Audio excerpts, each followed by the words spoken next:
64 megapixel camera সেটআপের সাথে super AMOLED display দিয়ে 16 GB র্যামের সাথে ডায়মন্ডসিটি 8050 প্রসেসর দিয়ে এই ফোনটি আসতে চলেছে খুব শীঘ্রই বাংলাদেশ ইন্ডিয়ান মার্কেটে।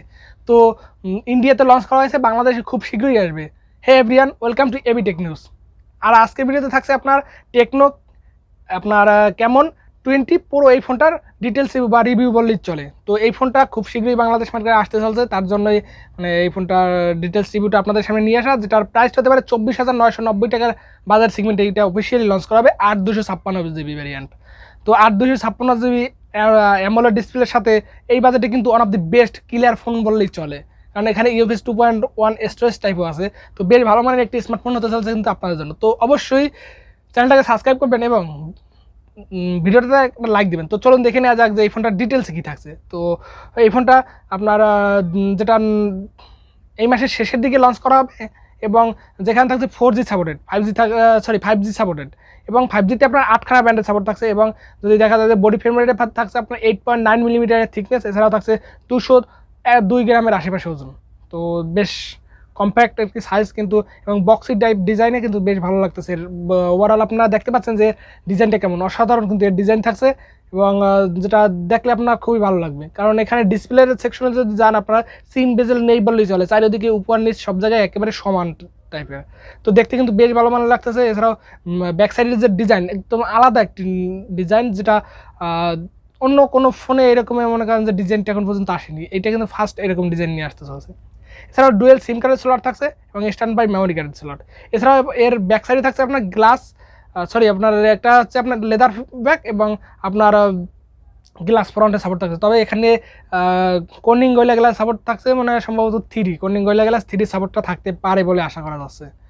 এছাড়া এর ডিসপ্লে যদি যান দেখা যায় যে আপনার অ্যামোলেড টাচ স্ক্রিন, যেটা 16mm কালার্সের একটি ডিসপ্লে, যার সাইজ হচ্ছে 6.67 ইঞ্চির একটি ডিসপ্লে, যার স্ক্রিন টু বডি রেশিও আছে 87.0% স্ক্রিন টু বডি রেশিও। তার মানে সিন বেজেল আমি আপনাদের বলছি যে একদম ন্যারো বেজেলের একটি ডিসপ্লে এবং ন্যারো সিন, তো তার জন্য 87.0% স্ক্রিন টু বডি রেশিও হয়েছে। এছাড়াও আপনার 1000x2400 পিক্সেল এবং 20:9 অ্যাসপেক্ট রেশিওর 395 পিপি ডেন্সিটি একটি ডিসপ্লে, যেটা 120 হার্টজ রিফ্রেশ রেট সাপোর্টেড।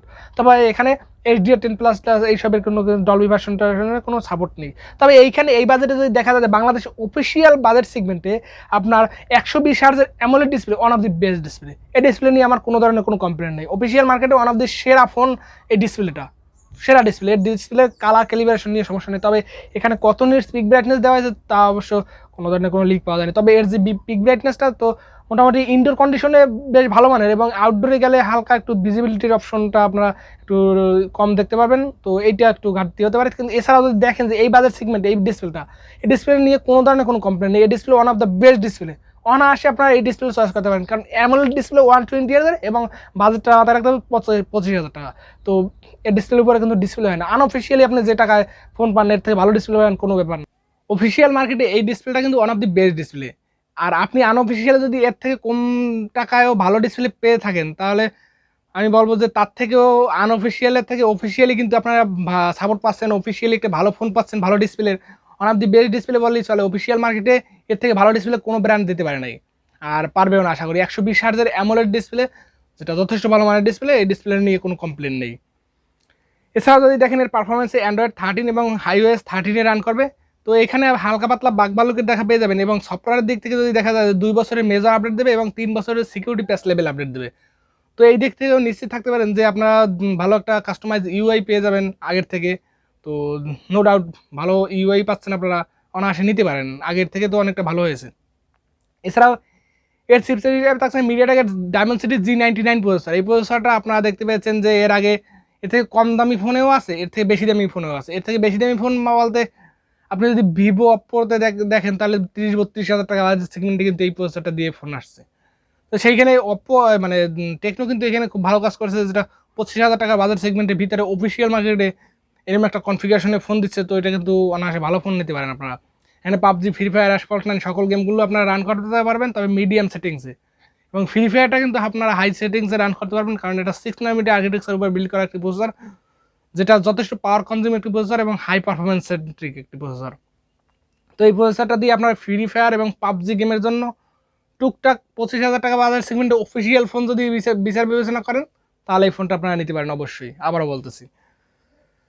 তো চলুন দেখে নেওয়া যাক যে র্যাম এবং রম কি থাকছে। এখানে এসডি কার্ড স্লট থাকছে না, এছাড়া র্যাম হিসেবে থাকছে 8GB এবং 512GB দুই একটা ইন্টারনাল স্টোরেজের ভেরিয়েন্টের সাপোর্ট থাকছে এবং ইউএফএস 2.1 এর স্টোরেজ টাইপ থাকছে। তো LPDDR4X টাইপের 8GB র্যাম, তার সাথে থাকছে 8GB ভার্চুয়াল র্যাম, 16GB র্যামের মামলা মেনে নিলাম।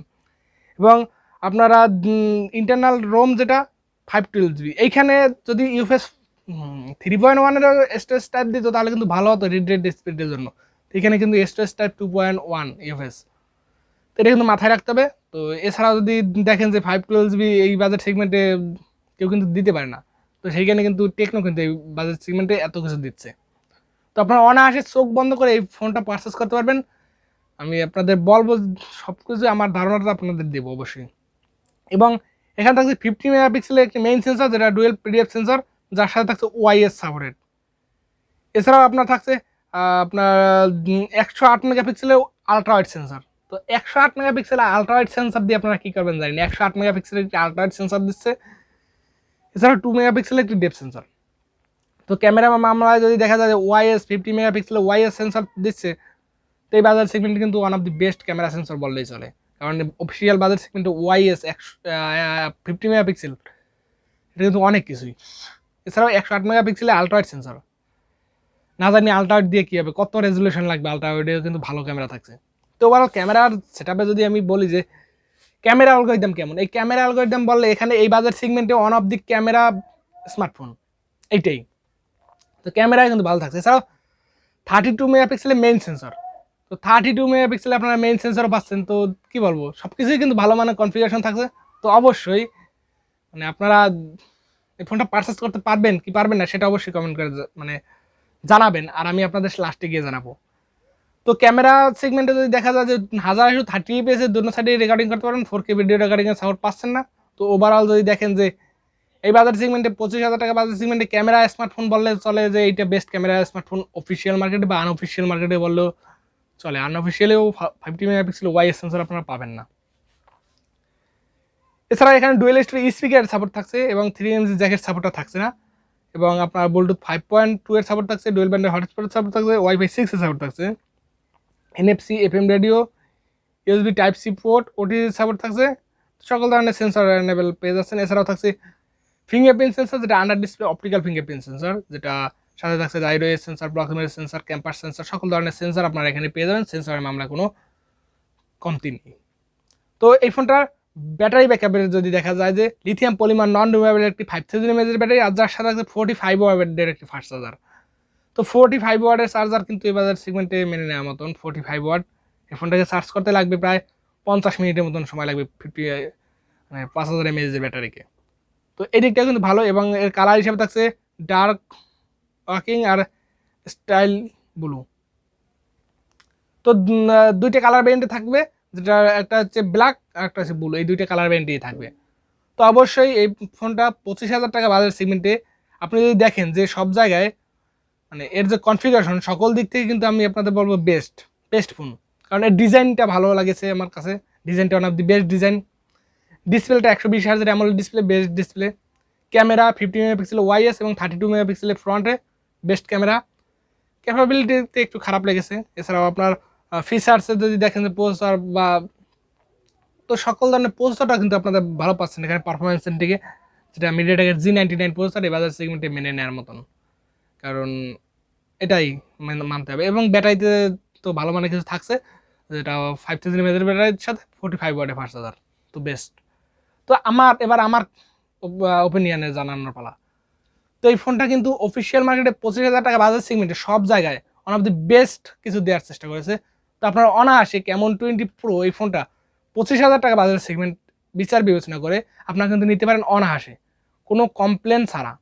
তো আমার মতে মানে যদি একটু ইউআই জনিত সমস্যা যদি আপনি দূর করতে পারেন, বা এই সমস্যাটা যদি নিয়ে যদি কোনো ধরনের কোনো সমস্যা না থাকে, তাহলে আপনারা অনায়াসে এটা পারচেস করতে পারেন, সফটওয়্যার জনিত সমস্যা আর কি।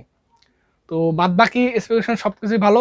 তো one of the best phone, best price এবং বেস্ট সার্ভিস আপনারা পেয়ে যাবেন। 100 দিনের গ্যারান্টি থাকছে কিন্তু আবারও ওই ফোনটায়। তো ভিডিওটা কেমন লাগলো অবশ্যই কমেন্ট করে জানাবেন, এবং নেক্সটে কোন ফোনের রিভিউ দেখতে চান সেটা অবশ্যই কমেন্ট করে জানাবেন। এবং ভিডিওর কোথাও কোনো যদি ভুল ত্রুটি হয় অবশ্যই ক্ষমা সুন্দর দৃষ্টিতে দেখে সাবস্ক্রাইব করে পাশে থাকবেন এবং লাইক করেও পাশে থাকবেন। তো দেখা হচ্ছে নেক্সট ভিডিওতে, সবাই ভালো থাকবেন, সুস্থ থাকবেন।